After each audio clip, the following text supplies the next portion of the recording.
มันกินน้ำเย็นนะเพราะว่ามันเสียวฟันด้วย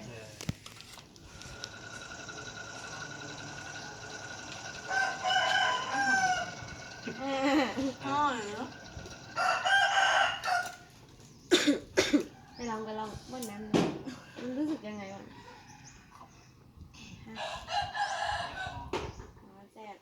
กลืนเหรอ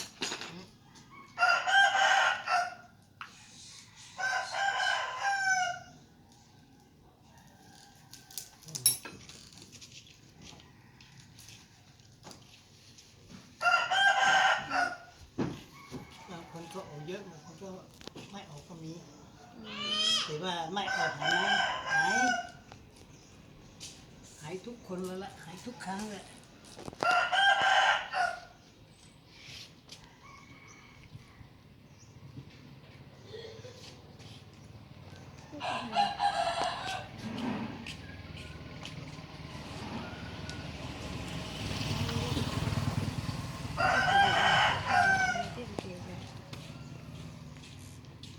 กี่ครั้งแล้ว3ครับ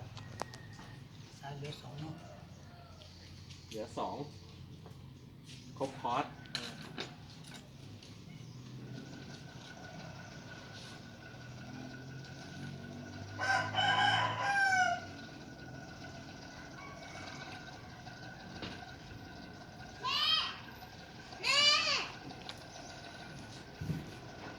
ทำไมเสียงสะท้อนมี2 คนเหรอ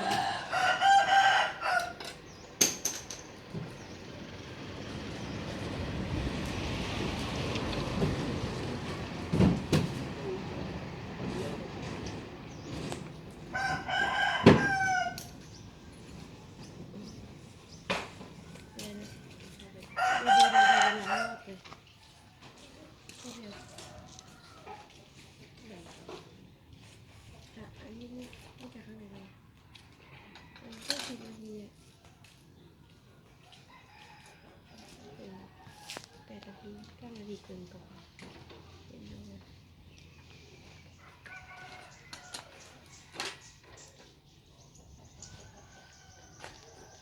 สักนิด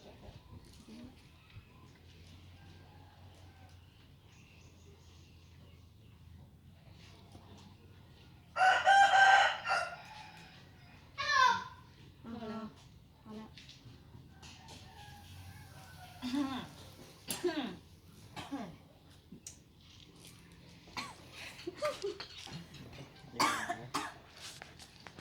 เมาไว้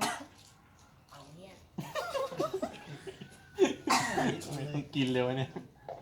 กินแล้วขึ้นมา กิน ขึ้นไหม เหมือนไก่ไหม กินมันงา ไทยของ เหมือนอะไรนะเหมือนที่ไทย มันกินมันงานี่มันงาที่ไหน มีแมงไหมคะ ไม่เห็น อืมแซ่บคอจากลิ้น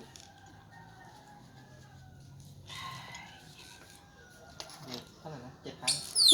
โอ้ย7เลยอ่ะโอ้โหเหลือเยอะคุ้มเลยอ่ะเอาเลยข้อแล้วโอ้ติดใจรีบเลย คอมมั่วเลยไม่ให้ไม่ให้เสียของเล ไม่ ย ให้พลาดเลยแบบนี้แต่แบบเปรียวเลยอ่ะ ไม่เสียของเลยอ่ะ บางคนยังไม่รู้จักเลย